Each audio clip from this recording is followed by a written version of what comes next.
Physics के फंडे में आपका स्वागत है। तो कैसे हैं आप लोग? आज के इस वीडियो में हम डिस्कस करने जा रहे हैं इलेक्ट्रिकल इंस्ट्रूमेंट्स, लेकिन उसके पहले एक इंपॉर्टेंट पॉइंट हमें नोट करना है, वो है मैक्सिमम पावर ट्रांसफर थ्योरम। दोस्तों, हमने पावर और एनर्जी लास्ट लेक्चर में पढ़ रखी है, राइट? अब हम देखते हैं maximum power transfer theorem means कि अगर कोई रियल बैटरी लगी हो, रियल बैटरी मतलब दोस्तों उसका पोटेंशियल डिफरेंस नहीं गिवन होगा, उसका ईएमएफ गिवन होगा और इंटरनल रेजिस्टेंस गिवन होगा। आपको ये चीज मैं बहुत अच्छे से समझा चुका हूं, वो जो difference between EMF electromotive force and potential difference, ठीक है? तो यहां पर हमें क्या गिवन है दोस्तों? ईएमएफ गिवन है। क्या गिवन है? ईएमएफ गिवन है। और ये जो डिवाइस है, ये अजीब सा डिवाइस, इसको बोलते हैं रेहोस्टेट। क्या बोलते हैं दोस्तों? रेहोस्टेट। अब ये क्या होता है? ये होता है वेरिएबल रेजिस्टेंस। क्या होता है दोस्तों? वेरिएबल रेजिस्टेंस मतलब हम जितना चाहें इसका रेजिस्टेंस चेंज कर सकते हैं। कैसे? ये जो स्लाइडर होता है, मान लीजिए ये यहां कनेक्टेड है, ठीक है? तो ये बैटरी का ईएमएफ हुआ, ये इंटरनल रेजिस्टेंस हुआ। अब अगर मैंने एक्सट्रीम एंड पे, ये वाला एंड पे कनेक्ट कर दिया, तो क्या होगा? करंट इधर से जाएगी और उस एलिमेंट से बाहर निकल जाएगी। इसका मतलब इसका रेजिस्टेंस मान लीजिए यहां पर अगर 0 है और यहां पर अगर R0 है, कितना दोस्तों? Maximum resistance R0, maximum resistance. तो अभी कितना रेजिस्टेंस हमारे सर्किट में है? 0। जब ये एलिमेंट यहां है, फिर क्या करेंगे हम? इस स्लाइडर को धीरे धीरे धीरे धीरे खिसकाते जाएंगे। जैसे जैसे खिसकाएंगे तो दोस्तों ये देखा एलिमेंट आ रहा है अंदर, मतलब कुछ ना कुछ रेजिस्टेंस बढ़ते जा रहा है। ये चीज समझ में आ रही है आपको? इस स्लाइडर को मूव करने से मेरा जो एक्सटर्नल रेजिस्टेंस या लोड है वो 0 से लेके मैक्सिमम वैल्यू R0 तक मैं ले सकता हूं उसको, ठीक है? इस स्लाइडर को चेंज करते हो और रेजिस्टेंस को सर्किट में बढ़ाते जाओ, ठीक? चलिए, अब मैक्सिमम पावर ट्रांसफर थ्योरम क्या बोलती है कि पावर ट्रांसफर मैक्सिमम कब होगा? मतलब ये जो बैटरी कुछ एनर्जी देगी, तो यहां पर हमें मैक्सिमम पावर कैसे मिल सकता है? कितना रेजिस्टेंस होना चाहिए? What should be the resistance so that the power transfer will be maximum, ठीक है? अब होता क्या है ना दोस्तों, इसका एप्लीकेशन आपको जब सीरीज और इन पैरेलल ऑफ बैटरीज पढ़ेंगे तब भी बताया जाएगा, लेकिन अभी ये चीज समझना बहुत जरूरी है। मान लो कोई क्वेश्चन में बोल दिया कि क्या रेजिस्टेंस का रेशियो होना चाहिए, क्या रेजिस्टेंस होना चाहिए सच that the power transfer is maximum, तो उसको निकालने के लिए बहुत अच्छा तरीका है, एकदम बहुत ही अच्छा तरीका। अब देखो, यहां से अगर मान लीजिए कि इधर से इधर तक का रेजिस्टेंस R है, ठीक है? यहां पे 0 है, यहां पे कितना? R0 maximum. लेकिन मान लीजिए किसी इंस्टेंट पे मेरा रेजिस्टेंस कितना हुआ? R। मेरा रेजिस्टेंस कितना हुआ? R। मुझे चाहिए क्या कि इस वैल्यू की resistance such that the power through this वाला रेजिस्टेंस, छोटा मतलब जितना भी पार्ट मैंने लिया है अंदर, वहां से पावर मैक्सिमम होनी चाहिए, ठीक है? चलिए, अब पावर का फॉर्मूला आप लोगों को पता ही है दोस्तों। पावर क्या होता है? पावर होता है I² इनटू रेजिस्टेंस। तो इतने पार्ट का रेजिस्टेंस लूंगा जिसमें से करंट फ्लो हो रही है, यहां से करंट फ्लो हो रही है, ठीक है? अगर इसमें से पावर चाहिए तो मुझे इसका रेजिस्टेंस लेना है I² इनटू R, ठीक है? ये R फिक्स्ड है या वेरिएबल? दोस्तों ये R में वेरी करा सकता हूं, R में वेरी करा सकता हूं, ठीक है? चलिए, पावर, करंट, अब निकालते हैं करंट। अगर मैं करंट निकालूं, मतलब ये एलिमेंट्स कंसीडर करूं, तो आपको ऐसा नहीं लग रहा कि ये दोनों रेजिस्टेंस, ये वाला रेजिस्टेंस और ये वाला रेजिस्टेंस दोनों सीरीज में, ठीक है? तो मैं करंट को लिख दूं EMF by total resistance R plus R the whole square into R, ठीक है? ये R कांस्टेंट है, ये बैटरी का है, और ये R वेरिएबल है। दोस्तों कंफ्यूज नहीं होना, कैपिटल R वेरिएबल है क्योंकि हम इसको वेरी करा सकते हैं, ठीक है? अब ये पावर फंक्शन आ गया as a resistance capital R, ठीक है? आपको डिफरेंशियल इंटीग्रेशन आता है बहुत अच्छे से। किसी भी क्वांटिटी की मैक्सिमम वैल्यू निकालनी हो तो दोस्तों पहला डिफरेंशियल 0 पुट करते हैं। मतलब पहला डिफरेंशियल मतलब क्या होता है दोस्तों? स्लोप, क्योंकि टॉप मोस्ट पॉइंट पे और बॉटम मोस्ट पॉइंट पे जो स्लोप होता है वो क्या होता है? 0। तो आपको अगर हम निकालना है, if you want power to be maximum power, then dp by d capital R और स्मॉल r। कैपिटल R जो वेरिएबल होता है दोस्तों उसी के रिस्पेक्ट से डिफरेंशिएट करते हैं। जो वेरिएबल होता है हमेशा उसी के रिस्पेक्ट से डिफरेंशिएट करते हैं। बहुत अच्छी बात है, डिफरेंशिएट करते हैं, अच्छी बात, मजा आ गया। अब इसको डिफरेंशिएट करना है, तो दोस्तों देखो, ये मान लीजिए x टाइप का, ये x है, ये भी अपॉन x² ऐसा कुछ। इसका मतलब a बाय b रूल लगेगा, डिवीजन रूल, राइट? तो मैं निकालता हूं dp by dr is equal to, formula क्या होता है? डिनोमिनेटर का स्क्वायर, डिनोमिनेटर का स्क्वायर फिर ऊपर वाला का डिफरेंशिएशन, तो ये जाएगा denominator as it is into e, ऊपर वाले का differentiation dr by dr 1 minus numerator as it is er, numerator as it is denominator differentiation, denominator का डिफरेंशिएशन, तो ये r plus r whole square हो जाएगा 2 इनटू r प्लस r। दोस्तों ये है differentiation formula a upon b का। क्या करते हैं अपन, b स्क्वायर, ठीक है, b स्क्वायर, फिर denominator as it is numerator का differentiation minus numerator as it is denominator का डिफरेंशिएशन, ये डिफरेंशिएशन का फार्मूला होता है, आपको याद होना चाहिए, ठीक है। चलिए अब ये क्या होना चाहिए दोस्तों, for maximum dp by dr should be 0, तो इसको 0 पुट कर दो। अगर ये इधर 0 गया तो ये पूरा खत्म हो गया, वहां क्या बचेगा, वहां बचेगा e, एक काम करो e कॉमन निकाल लो, e कॉमन निकाल के इधर भेज दो तो वो भी 0 हो गया। ये हो गया मेरे पास r plus r the whole square minus 2 r square plus r r, मैंने r का मल्टीप्लाई अंदर कर दिया, ठीक है दोस्तों।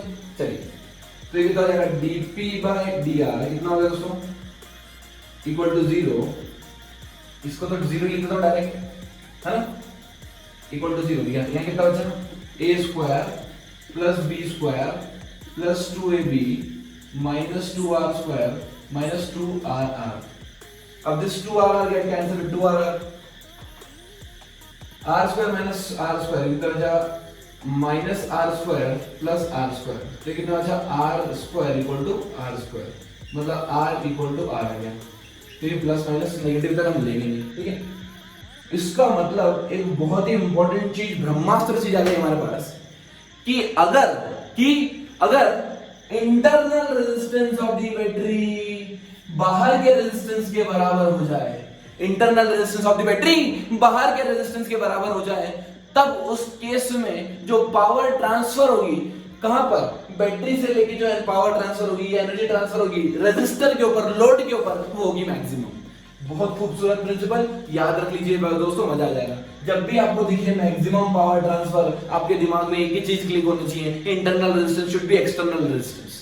अब हो सकता है वो एक्सटर्नल रेजिस्टेंस में 3-4 रेजिस्टेंस लगा दे और फिर उनका सीरीज पैरेलल कॉम्बिनेशन बोले और बोलते कि अब बताओ what should be value of this resistance such that the power transfer और the power delivered in the circuit is maximum. तो दोस्तों आपको समझ में करना है क्या है, सब कुछ निकाल दो, एक्सटर्नल रेजिस्टेंस को R मान लो और उसको इक्वेट कर दो इंटरनल रेजिस्टेंस की। इस केस में जो ट्रांसफर होगी पावर वो होगी मैक्सिमम। अब देखो दोस्तों R इक्वल टू R पे मैक्सिमम ट्रांसफर हो रहा है, मतलब अगर मैं R से थोड़ा बढ़ाता हूँ या R से थोड़ा कम करता हूँ, ठीक है, इसको मैं इधर लेके जाता हूँ, इधर लेके आता हूँ, इसका मतलब पावर ट्रांसफर कम हो जाएगी। क्लियर? तो हम जो वेरिएशन देखते हैं इसका, अगर हम ग्राफ देखें तो इसका ग्राफ कुछ ऐसा बनता है।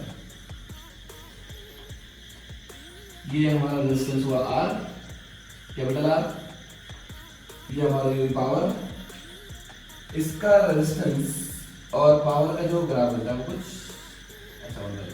ये कहां पे मैक्सिमम होगी, R इक्वल टू R। अब दोनों साइड इधर भी उधर भी चले जाओगे तब पावर ट्रांसफर हो जाएगी कम। क्या चीज क्लियर?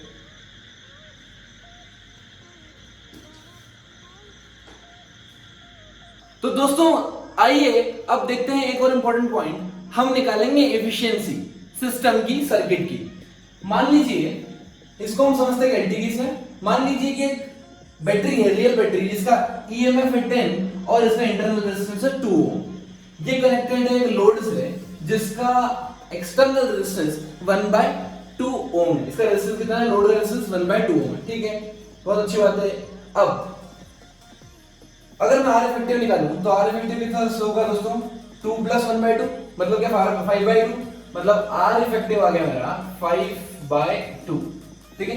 मैं करंट निकाला तो करंट थ्रो सर्किट होगी 10 डिवाइडेड बाय 5/2, 10 डिवाइडेड बाय 5/2 क्या 4 एम्पीयर होगी, 10 डिवाइडेड बाय 5/2 4 एम्पीयर। चलो ठीक है। अब यहां पर अगर मैं निकालूं करंट तो करंट तो सेम ही होगी सीरीज में, बहुत अच्छी बात है। अगर मैं इस पे, ये हमारा आउटपुट है ना, अगर मैं आउटपुट निकालूं, पावर आउटपुट जो लोड पे आ रहा है, वो कितना होगा, I² × R। लोड पावर कितना आ रहा है, I² × R। इसका मतलब I² 4² × 1/2, कितना हो गया 16/2, 8 इंटू डालें 8 वॉट। ठीक है, चलिए अब बैटरी ने कितना पावर डिलीवर किया, बैटरी करंट कितनी फ्लो हुई 4 एम्पियर। तो जो पावर गिवन है या पावर इनपुट है वो कितना है, V into I, potential of the battery into current through the battery. Potential of the battery कितना है 10, करंट कितना है 4, ये हो गया 40, कितना हो 40, 4 इंटू 10 40। इनपुट तो 40 वाट का है और आउटपुट निकल रहा है 8 वाट। एफिशिएंसी क्या है, एफिशिएंसी होती है आउटपुट अपॉन इनपुट किसी भी चीज की। अगर पावर की लो है तो जो भी चीज आउटपुट अपॉन इनपुट करते हो तो आपको एफिशिएंसी मिल जाती है सिस्टम की। तो ये हो गई मेरी आउटपुट 4/40 इनटू 100%, ये हुआ 20% एफिशिएंट। 8 5 40 इनटू 2 कितना एफिशिएंट हुआ, ये सिस्टम 20% एफिशिएंट है, मात्र 20% एफिशिएंट है दोस्तों। मुझे पता है कि मैक्सिमम पावर कब ट्रांसफर होती है, मैक्सिमम पावर तब ट्रांसफर होती है जब ये इसके बराबर, ये 2 हो और ये भी क्या हो 2 हो, करेक्ट। मैक्सिमम पावर के लिए दोनों क्या होना चाहिए दोस्तों 2 होना चाहिए। ठीक है, तो मैं एक काम करता हूं, उसको भी 2 0 कर लेता हूं। तब इनपुट पावर कितनी होगी, इनपुट तो करंट निकालते हैं, ये 2 टोटल कितना हो गया 4, मतलब करंट आ गई 10/4, करंट कितना है 10/4, तो पावर इनपुट हो गया 10/4 इंटू 10 100/4 25 वाट। अब आउटपुट निकालते हैं, आउटपुट कितना आएगा आई स्क्वायर इंटू आर, ये 2 है ना, ये कितना है 2 है, आई स्क्वायर, आई कितना है आई स्क्वायर इंटू आर, ये कितना होगा, ये हो गया मेरा 4/8 100/10 100/8। ठीक है, अब देखो कितना है, आउटपुट अपॉन इनपुट करता हूं मैं तो ये आएगा 100/8 डिवाइडेड बाय 100/4, 100/8 डिवाइडेड बाय 100/4, ये आया 50%। इसका मतलब जैसे जैसे मैं एक्सटर्नल रेजिस्टेंस बढ़ाते जा रहा हूं मेरी इफिशियंसी बढ़ती जा रही है। इफिशियंसी कितनी हो रही है, बढ़ती जा रही है। दोस्तों एक पॉइंट ऐसा आता है जब एफिशिएंसी रहती है मैक्सिमम। एफिशिएंसी कितनी रहती है मैक्सिमम, कब, जब इनफाइनाइट रेजिस्टेंस हो। तो अगर मैं एफिशिएंसी वर्सेस रेजिस्टेंस का ग्राफ बनाता हूं, एफिशिएंसी वर्सेस रेजिस्टेंस का ग्राफ बनाता हूं दोस्तों, तो ग्राफ कुछ ऐसा आता है, R = R पे 50% एफिशिएंट और फिर आगे बढ़ते जाओ, जब इंफिनिटी हो जाएगा रेजिस्टेंस तो मेरा एफिशिएंसी आएगी ऑलमोस्ट 1 मैक्सिमम के आसपास। ठीक है,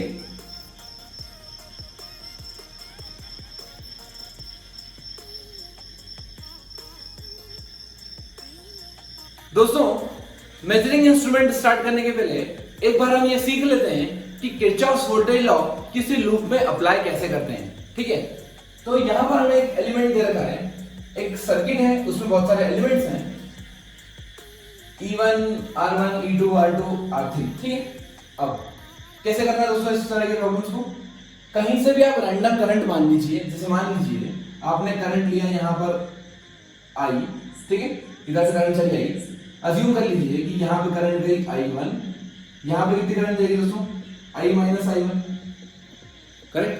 ये कैसे पता पड़ा आपको, ये पता चला हमें किरचॉफ्स करंट लॉ से, जितनी करंट आएगी उतनी करंट जाएगी। अगर मान लीजिए टोटल करंट I आई है और इधर से I1 गई है तो यहां से कितनी आएगी I - I1, जितनी बची हुई। ठीक है, अब हमें क्या करना होता है, किरचॉफ्स वोल्टेज लगाने के लिए लूप में घूमना पड़ता है। ठीक है, लूप में घूमना पड़ता है। अब देखो 3 लूप पॉसिबल है, एक तो आप इस लूप में घूम लीजिए, एक इस लूप में घूम लीजिए, 2 या फिर तीसरा बड़ा लूप में घूम लीजिए। ठीक है, अब आपको जितनी इक्वेशंस चाहिए उतनी बार आप घूमते जाइए। ठीक है, चलिए, तो हमें I और I1 सिर्फ 2 चीज फाइंड करना है, तो अगर आप 2 इक्वेशंस भी बनाएंगे तब भी आपका काम हो जाएगा। ठीक है, चलो सबसे पहले मैं आपको सिखाता हूं इक्वेशंस लिखते कैसे हैं। मैं स्टार्ट करता हूं पॉइंट B से। कहां से स्टार्ट कर रहा हूं, पॉइंट B से शुरुआत करते हैं। ये है माइनस, ये है प्लस, अपन ऐसे चलेंगे anti clockwise, along the current चलेंगे। करंट इधर जा रही है तो ये पॉजिटिव, ये नेगेटिव, फिर अपन चलते हैं इधर, अपन फर्स्ट वाले लूप में घूम रही है वाले लूप में, ठीक है, इस वाले में।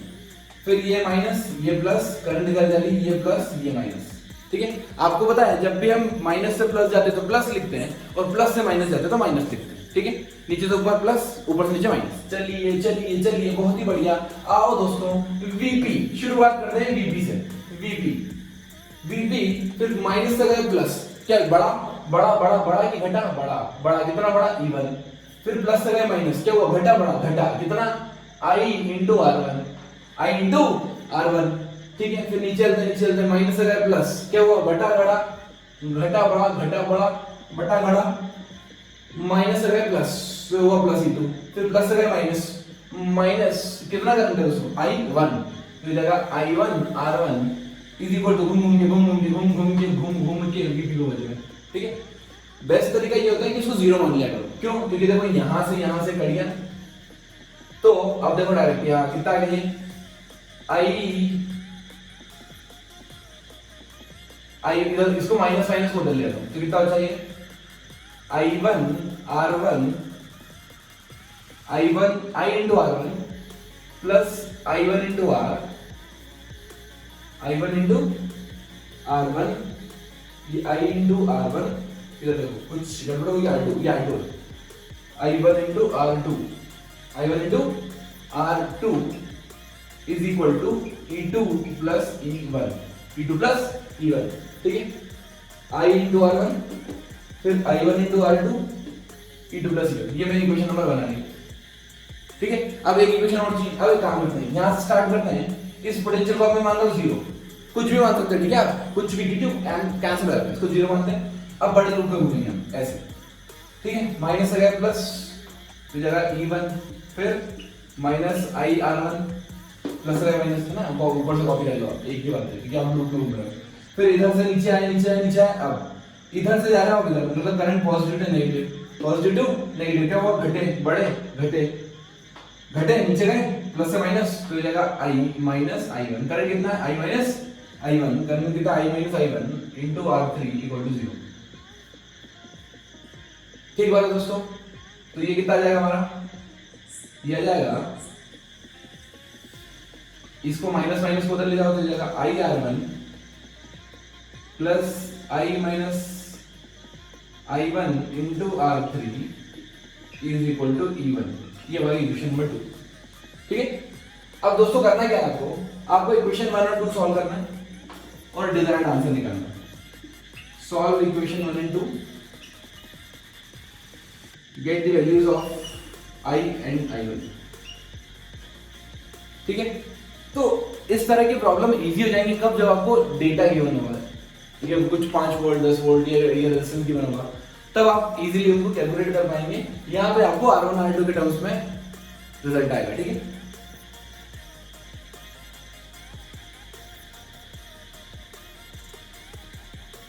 तो आइए दोस्तों, now we will discuss about measuring instruments. सबसे पहले और सबसे इंपॉर्टेंट हमारे पास जो मेजरिंग इंस्ट्रूमेंट आता है वो आता है गैल्वेनोमीटर। अब दोस्तों ये गैल्वेनोमीटर होता क्या है, गैल्वेनोमीटर सेंस करता है कि करंट सर्किट में प्रेजेंट है या नहीं। That's it. कुछ बुक्स में ऐसा भी लिखा हुआ है कि गैल्वेनोमीटर करंट मेजर करता है।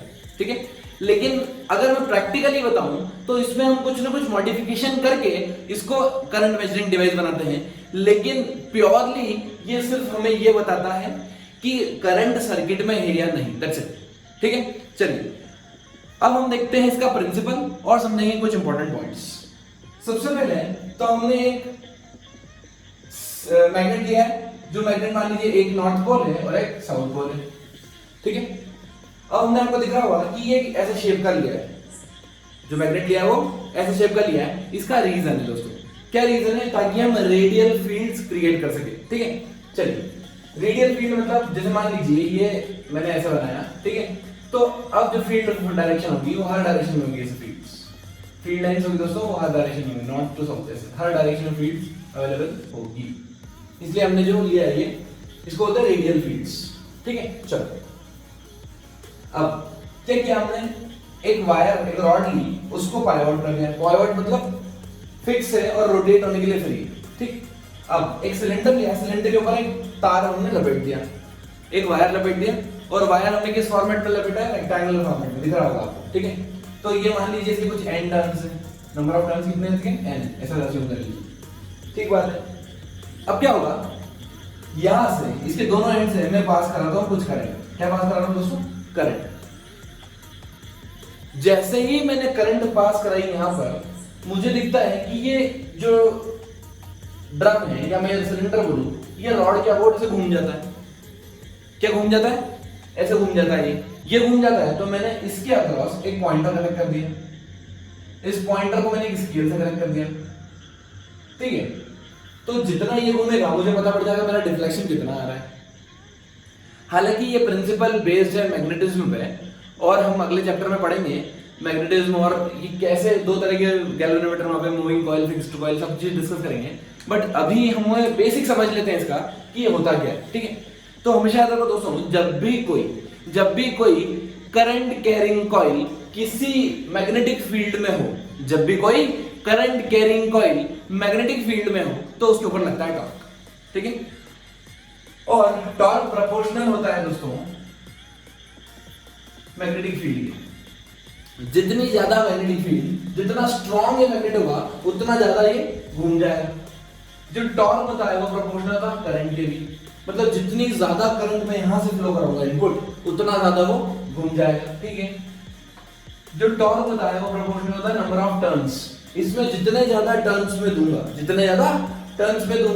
उतना ज्यादा टॉर्क लगेगा। और टॉर्क प्रोपोर्शनल होता है एरिया। कौन सा एरिया दोस्तों, ये सिलेंडर का एरिया, ये जो वायर का एरिया। देखो दोस्तों, हमने वायर रेक्टेंगुलर फॉर्मेट में दिया है, ठीक है। तो वायर का एरिया देते हैं, सिर्फ वायर का एरिया रेक्टेंगल। ये जो ड्रम है तो सिर्फ लपेटने के लिए हमने ऊपर लपेट दिया, ये कोई काम का नहीं है, ठीक है। जो मेन एलिमेंट है वो हमारा ये वायर है, ब्लैक वाला वायर, इसमें जिसमें हम करंट फ्लो करा रहे हैं, ठीक है। ओके, अब जो करंट होती है वो प्रोपोर्शनल, जो टॉर्क होता है वो प्रोपोर्शनल होता है साइन थीटा के भी, ठीक है। मतलब जितना ज्यादा एंगल घूम रहा है, आपको समझ में आ जाएगा, उतना ज्यादा टॉर्क लगेगा। अगर इन सबको मैं इक्वेट करूं तो ये होता है BINA साइन थीटा, ठीक है। हालांकि ये सब मैंने आपको प्रोपोर्शनल करके बताया, तब मैं जब बताऊंगा आपको मैग्नेटिज्म में, तब आपको पूरा डेराइव करके बताऊंगा ढंग से कि आया कैसे, ठीक है। अभी के लिए आप समझ लीजिए, जो टॉर्क होता है वो BINA साइन थीटा होता है। अगर यहां पे एक चीज देखो, थीटा क्या है दोस्तों, थीटा है कि इसमें angle between area vector and magnetic field, area vector and magnetic field. ध्यान से क्या ये फील्ड, मान लीजिए अभी सिलेंडर ऐसा है, मतलब वायर में ऐसा है ना, ये वायर ऐसा है, तो फील्ड इधर पास हो रही होगी ऐसे। मान लो थोड़ा सा घूम गया, ये एरिया था, ये ऐसा घूम गया, तब फील्ड, अरे तब भी फील्ड 90 डिग्री पे होगी। क्यों? क्योंकि रेडियल फील्ड है दोस्तों, कोई ना कोई एलिमेंट 100% उस पे 90 डिग्री ही बनाएगा। तो ये साइन 90 भी लिख सकता हूं मैं, या 1 भी लिख सकता हूं, उसको हटा भी सकता हूं। आप चाहो तो इसको हटा भी सकते हैं, ठीक है। बट मैं समझाने के लिए बताया मैंने कि ये टॉर्क ऐसा लगता है। तो हमारा जो टॉर्क का एलिमेंट आया वो आया BINA, ठीक है। मैंने साइन 90 क्यों लिया? क्योंकि रेडियल फील्ड से हमने जो मैग्नेट का शेप लिया है वो इतना अच्छा लिया है कि उसमें जो रेडियल फील्ड्स बनेगी, उससे जो मैग्नेटिक फील्ड निकलेगी वो हमेशा हमेशा हमेशा किसके परपेंडिकुलर होगी? एरिया के, या मैं बोलूं एरिया वेक्टर के परपेंडिकुलर होगी, एरिया वेक्टर के परपेंडिकुलर होगी फील्ड, ठीक है।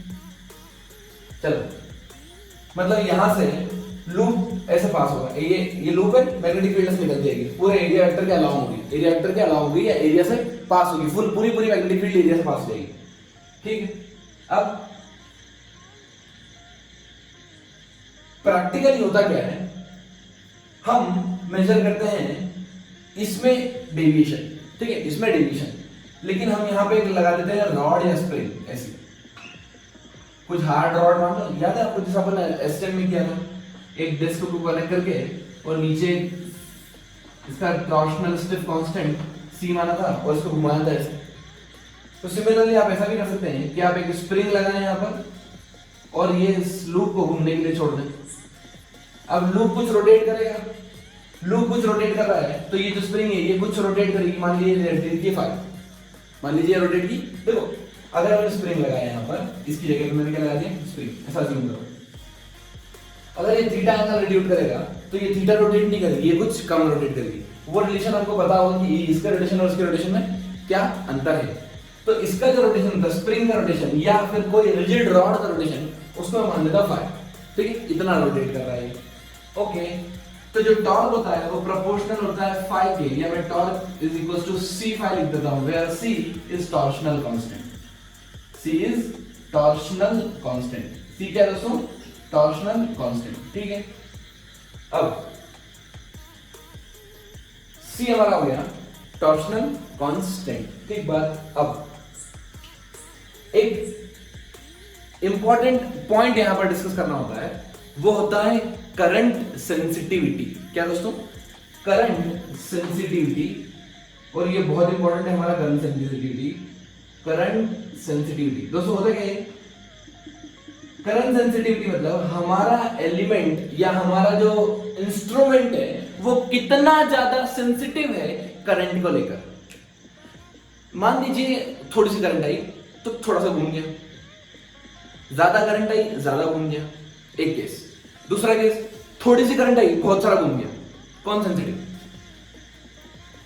थोड़ी सी करंट में जो ज्यादा घूम गया। करेक्ट। तो जो करंट सेंसिटिविटी होती है, करंट सेंसिटिविटी होती है angle rotated per unit current. This called as current sensitivity. This called as current sensitivity. ठीक है, अब करंट सेंसिटिविटी का फॉर्मूला मैं यहां से लिखता हूं। क्या लिखूं? देखो, फाई को लिखूं tau by C, tau by C, और टाउ को लिखता हूं B I N A by C I. I I को मार दिया, क्या बचा? करंट सेंसिटिविटी का फॉर्मूला आ गया B N A by C. B N A by C. C क्या है? Torsional constant, B magnetic field and number of turns and A area. ठीक है, तो जो करंट सेंसिटिविटी होती है वो इन सब चीजों पे डिपेंड करती है। और करंट सेंसिटिविटी होती क्या है? करंट सेंसिटिविटी कि कितना हमारा पॉइंटर रोटेट कर गया, कितना हमारा पॉइंटर रोटेट किया एक छोटी सी करंट पे, एक आई करंट पे, पर यूनिट करंट पे। ठीक है, अब एक इंपॉर्टेंट चीज, मान लीजिए कि मेरे पास कोई इंस्ट्रूमेंट है जिसमें मेरे को करंट मेजर करना है, तो क्या होगा? डिफ्लेक्शन शो करता है दोस्तों, आपने देखा होगा वोल्टमीटर, एमीटर। मान लीजिए छोटी सी करंट पे अगर ज्यादा डिफ्लेक्शन दे दिया, छोटी सी करंट पे अगर ज्यादा डिफ्लेक्शन दे दिया, तो क्या आप बता पाओगे? रेंज ज्यादा कवर कर पाओगे? रेंज मतलब मान लीजिए आपको 100 मिली एम्पियर से लेके 10 एम्पियर तक करंट मेजर करना है, इतनी लंबी रेंज है। ठीक है, मिली एम्पियर से लेके एम्पियर तक, या आपको 0 से लेके 100 तक मेजर करना है, कोई भी यूनिट ले लीजिए, तो काफी ज्यादा आपको मेजरमेंट करना है, आपकी रेंज ज्यादा है। अगर मान लीजिए छोटी सी करंट में उसने डिफ्लेक्शन ज्यादा दे दिया, तो क्या आप ज्यादा मेजर कर पाओगे? बिल्कुल भी नहीं। इसका मतलब अगर आपकी करंट सेंसिटिविटी ज्यादा है, अगर आपकी करंट सेंसिटिविटी ज्यादा है, तो जो आप रेंज कवर कर पाएंगे वो कम हो जाएगी। ठीक है, और मान लीजिए बहुत सारे करंट को जरा सा डिफ्लेक्ट हुआ, मतलब 100 एम्पियर करंट आ गई और वो जरा सा डिफ्लेक्ट हुआ, 10 डिग्री डिफ्लेक्ट हुआ, तब आप रेंज ज्यादा कवर कर पाएंगे। ठीक है, लेकिन एक्यूरेसी कहां पर ज्यादा होगी दोस्तों? जहां पर करंट सेंसिटिविटी ज्यादा हो। तो यूजुअली हम करंट सेंसिटिविटी को ज्यादा रखते हैं और डिफरेंट डिवाइसेस बनाते हैं कि हमारा पर्पस क्या है, हमको कहां से कहां तक की करंट मेजर करनी है, तो रेंज उस हिसाब से फिक्स करके हम इंस्ट्रूमेंट को डिजाइन करते हैं। क्या ये चीज आपको क्लियर है?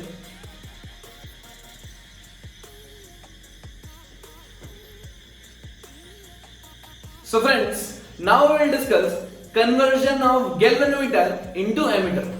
galvanometer में एक दिक्कत थी। क्या दिक्कत थी? वो मेजर क्या करता है? करंट। क्या करंट मेजर क्या करता है? सेंस करता है कि है या नहीं। ठीक है, तो वो डिफ्लेक्ट होता है।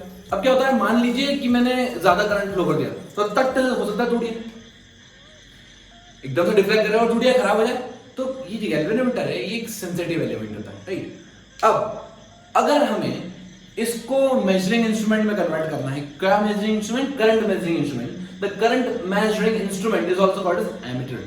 सो अगर मुझे एमीटर में कन्वर्ट करना है, मान लीजिए कोई करंट आई इस गैल्वेनोमीटर जी में से, ठीक है, हर एलिमेंट का कुछ ना कुछ रेजिस्टेंस होगा, मैं इसका मान लेता हूं इसका रेजिस्टेंस जी है, इसका रेजिस्टेंस कितना है? जी है, ऐसा मान लीजिए ना। ओके, अब अगर मुझे यहां से करंट मेजर करना है कि कितनी करंट आई, और मान लीजिए ज्यादा करंट है, तो क्या होगा? निकल जाएगा। अब हम यहाँ पे एक एलिमेंट इंट्रोड्यूस करते हैं। क्या एलिमेंट इंट्रोड्यूस करते हैं? उसको बोलते हैं छोटू element, that is called as shunt. Shunt के बारे में हम पहले डिस्कस कर चुके हैं, आपको याद हो तो। Shunt is a very very very very very very small resistance, very very small resistance, एकदम छोटू सा रेजिस्टेंस लगा देते हैं। कहां लगाते हैं दोस्तों? एमीटर। मान लीजिए कोई सर्किट है, उसमें हमको किसी एलिमेंट के अक्रॉस करंट मेजर करना है, तो हम एमीटर को सीरीज में लगाते हैं पैरेलल में। आपको हमेशा पता है कि करंट सीरीज में सेम होती है, तो अगर कोई रेजिस्टर है उसके सीरीज में अगर एमीटर लगा दूं मैं, तो करंट मुझे मेजर करके दे देगा वो। ठीक है, करंट जब भी हमें मेजर करना है एमीटर से करंट, तो एमीटर को कहां लगाते हैं? सीरीज में। जिसके अबाउट हमें करंट मेजर करना है उसके अबाउट हम सीरीज में लगा देते हैं। लेकिन अगर मुझे गैल्वेनोमीटर को एमीटर में कन्वर्ट करना है, तो मैं रेजिस्टेंस लगाऊंगा इसके पैरेलल में। उसका लॉजिक है, रीजन है, सुनो। मान लीजिए कि ये रेजिस्टेंस है G, गैल्वेनोमीटर है हमारा, इसमें से कोई करंट जाने वाली थी I। ठीक है, अब मैंने क्या किया, एक छोटा सा रेजिस्टेंस लगा दिया R। क्या लगा दिया दोस्तों? R, small r। इसको बोलता हूं शंट। छोटा resistance also called as shunt. अब जैसे ही करंट जाएगी तो क्या दोस्तों? करंट बढ़ जाएगी, करंट बढ़ जाएगी, यहां से जाएगी मान लीजिए IG, और यहां से कितनी जाएगी? I minus IG। कहां से ज्यादा करंट जाएगी दोस्तों? Current always try to find least resistance part, मतलब मैक्सिमम करंट नीचे से निकल जाएगी और सीधी चली जाएगी। कैसे समझ में आ रही हो? इसका मतलब मैं अपने एलिमेंट को, मैं अपने गैल्वेनोमीटर को, मैं अपने इंस्ट्रूमेंट को सेव कर सकता हूं हैवी करंट से भी, और वही काम कर सकता हूं जो डिफ्लेक्शन ये मेजर कर रहा था। अब होगा क्या, जितना करंट जाना चाहिए उतना डिफ्लेक्शन नहीं होगा, लेकिन हम एक रेशियो निकाल लेंगे और समझ में आ जाएगा कि अगर इतनी सी करंट ने इतना डिफ्लेक्शन दिया है तो पूरी करंट ने कितना दिया होगा। ये समझ में आ रहा है? अगर इतनी सी करंट ने, मान लीजिए 1 एम्पियर करंट ने 2 डिग्री घुमाया, ठीक है, तो 10 एम्पियर ने कितना घुमाया होगा? वो रेशियो निकाल के हम इसको ऐसा कन्वर्ट करने की कोशिश करेंगे, तो क्या होगा, ज्यादा करंट आने पर भी हमारा गैल्वेनोमीटर बढ़िया तरीके से काम करने लगेगा। चलो तो हम इधर देखते हैं। चलो एक काम करते हैं, यहाँ पे आपको दोस्तों क्या आता है? आपको आता है voltage law, current, Kirchhoff's voltage law. ठीक है, हम लगाते हैं यहाँ पे। तो ये इधर करंट जा रही है, ये प्लस, ये माइनस, फिर घूमे इधर, ये इधर करंट जा रही है, ये माइनस, ये प्लस। ठीक है, इधर लगाते हैं क्या? Kirchhoff's voltage law. इधर से शुरू करते हैं, जीरो मान लो, किसी भी घूम फिर के अपने वापस पॉइंट पर है। ठीक है, प्लस से minus, minus IG into G, फिर चले चले चले चले माइनस से प्लस, प्लस कितना करंट है? I minus IG into R। R क्या है हमारा? छोटू रेजिस्टेंस। अब इक्वल टू 0 हो गया। ओके, अब देखो, अगर मुझे R निकालना है तो R की वैल्यू आ गई IgG upon I minus IG। I क्या है दोस्तों? Total current. I क्या है दोस्तों? Total current. I हमारा टोटल करंट है, IG रेजिस्टेंस है, R शंट की वैल्यू है, और IG is the current through the galvanometer. Sorry, IG is the current through the galvanometer, I is the total current. अब इस फॉर्मूले से आप या तो ये निकाल सकते हैं कि what should be the value of shunt so that you can measure the current up to a given range. ठीक है, वो गिवन होगा, क्या गिवन होगा? करंट गिवन होगा, और current through the galvanometer given होगा कि 1/100 current is passing through the galvanometer, 1/1000 current is passing through the galvanometer. तो आपको लेना है, अगर 1/1000 है तो IG की वैल्यू कितनी जाएगी? I/1000। यहां से आप बहुत इजीली कैलकुलेट कर पाओगे कि शंट की वैल्यू क्या है, या what should be the total current, और ऐसा वैसा सब कुछ जो भी गिवन है। एक चीज आपको, बाकी सारी चीजें गिवन होगी, एक चीज आपको अननोन होगी, आप इससे फाइंड कर सकते हैं। क्लियर? तो चलिए दोस्तों लेते हैं अब LTQ। What should be the value of shunt such that 10% current should pass through galvanometer? G given है 100। क्या बोल रहे हैं वो? कि 10%, किसका 10%? टोटल करंट का दोस्तों। 10% कहां से जाना चाहिए? गैल्वेनोमीटर से आना चाहिए। तो मैंने लिख दिया IG should be 1/10/100 into I। ठीक है, लिख दो 1/10 into I। चलिए, अब शंट की वैल्यू निकालना, मतलब मुझे क्या निकालना है? स्मॉल r निकालना है। तो small r is equal to 1/10, IG की वैल्यू कितनी है? 1/10 into I, सो ये I/10 into 100 divided by I minus I/10, I minus I/10। तो कितना हो गया ये हो गया I/10 into 100 I minus I by 10 क्या लिख दूं 9I by 10 I minus I by 10 is nothing, this is 9I by 10. अब I by 10 से I by 10 कैंसिल, क्या बचा ये 100 by 9. 100 by 9 अगर ये 99 होता तो मैं क्या आया अप्रोक्सीमेटली 11 लिख देता, ठीक है। तो 11 पॉइंट समथिंग आएगा, लेकिन अप्रोक्सीमेट अगर इसको करें तो लगभग 11 ओम आप ले लीजिए। तो the value of shunt should be approximate 11 ohm. Got it?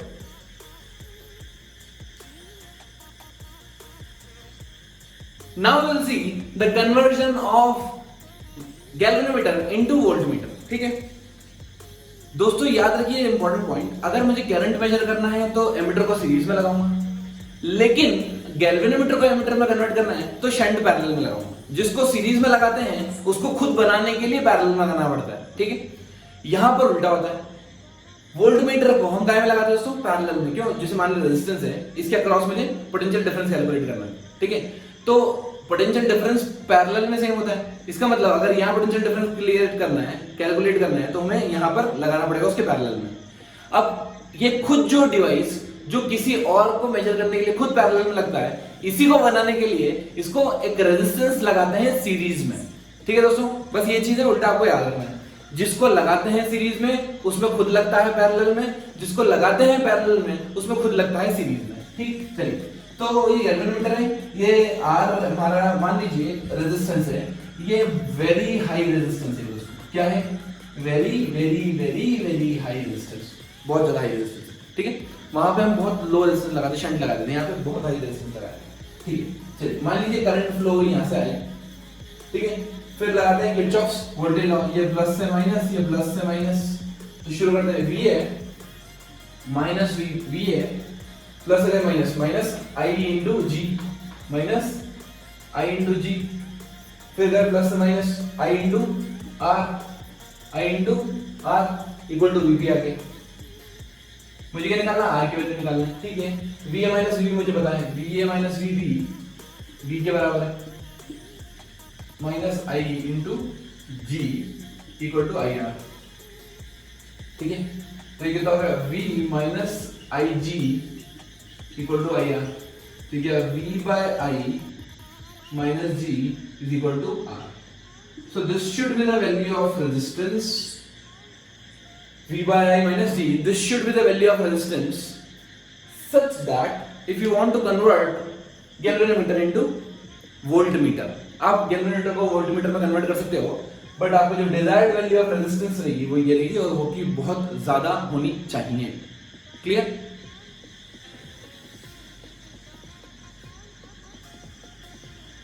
Let's have a look to this numerical. To convert galvanometer into voltmeter, what should be the resistance such that it can measure maximum potential of 10 volt and current 10 milliampere passes through the galvanometer of resistance 10 ohm।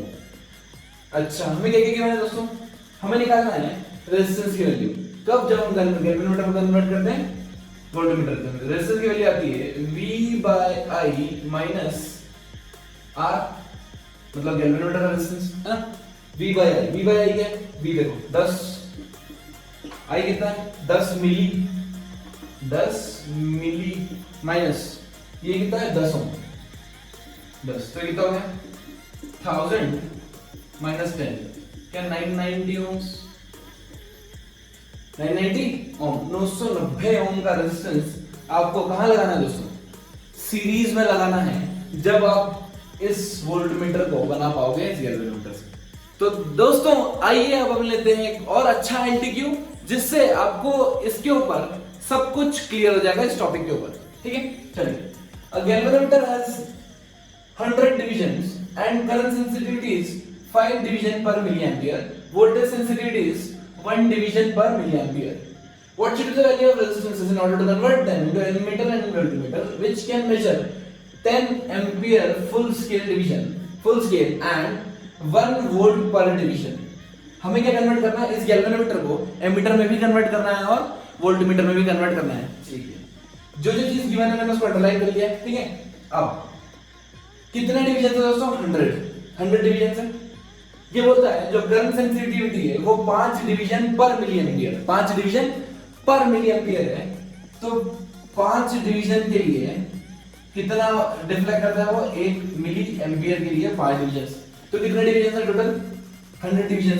So 100 division के लिए कितना 20 से multiply कर दो दोनों sides, 20 से multiply कर दिया मैंने तो ये भी 100 हो गया। तो 100 डिवीजन के लिए मुझे कितनी करंट मिल रही है 200 मिली एम्पियर।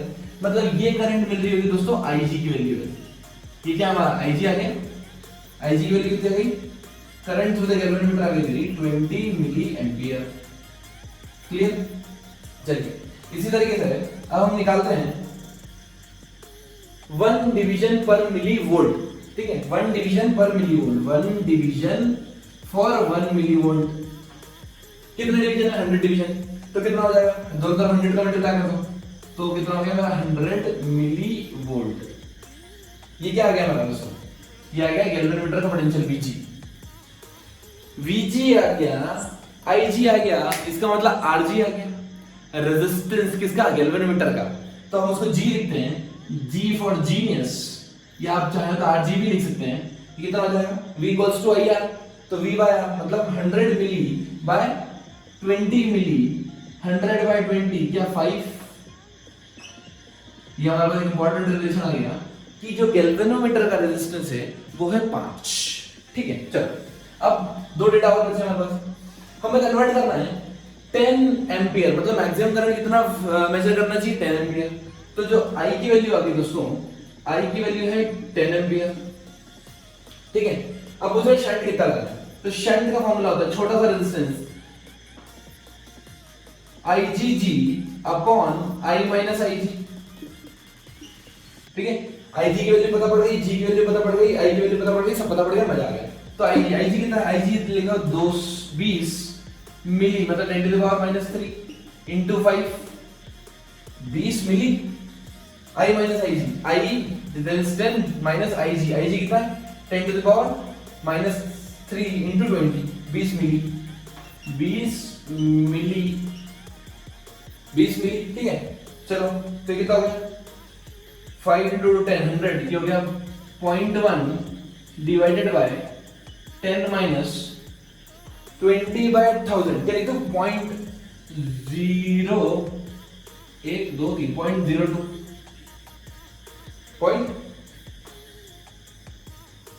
2 बाय 100 हो जाएगा ना, इंटू बाय 100 हो गया मतलब 0.02। तो कितना आ गया मेरे पास 0.1 divided by 9.98, 0.1 divided by 9.9 approximate इसको कर दूं दोस्तों, थोड़ा सा अप्रॉक्सीमेशन चलने दो।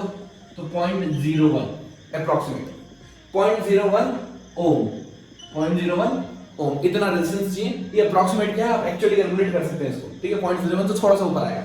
चलिए अब क्या निकालते हैं, अब निकालना है हमको वोल्टमीटर के लिए। तो वोल्टमीटर के लिए कैसे करेंगे, उन्होंने बोला है 1 वोल्ट पर डिवीजन कितना मेजर करना चाहिए मैक्सिमम 1 वोल्ट पर डिवीजन। कितने डिवीजन है 100 डिवीजन, मतलब क्या 100 वोल्ट मेजर करना है, मतलब V जो मेजर करना है वो मेरे को 100 वोल्ट मेजर करना है।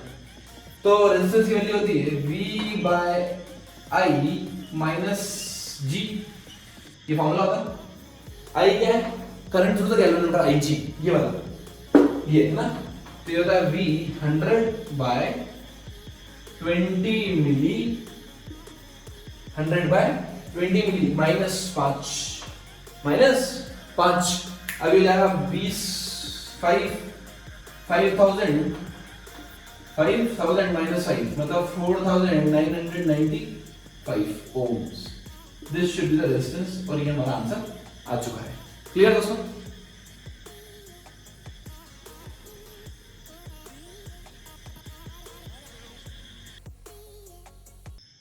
जो अपने कदमों की काबिलियत पर विश्वास रखते हैं वो अक्सर अपनी मंजिल पर पहुंच जाते हैं। Stay motivated, keep learning, keep support.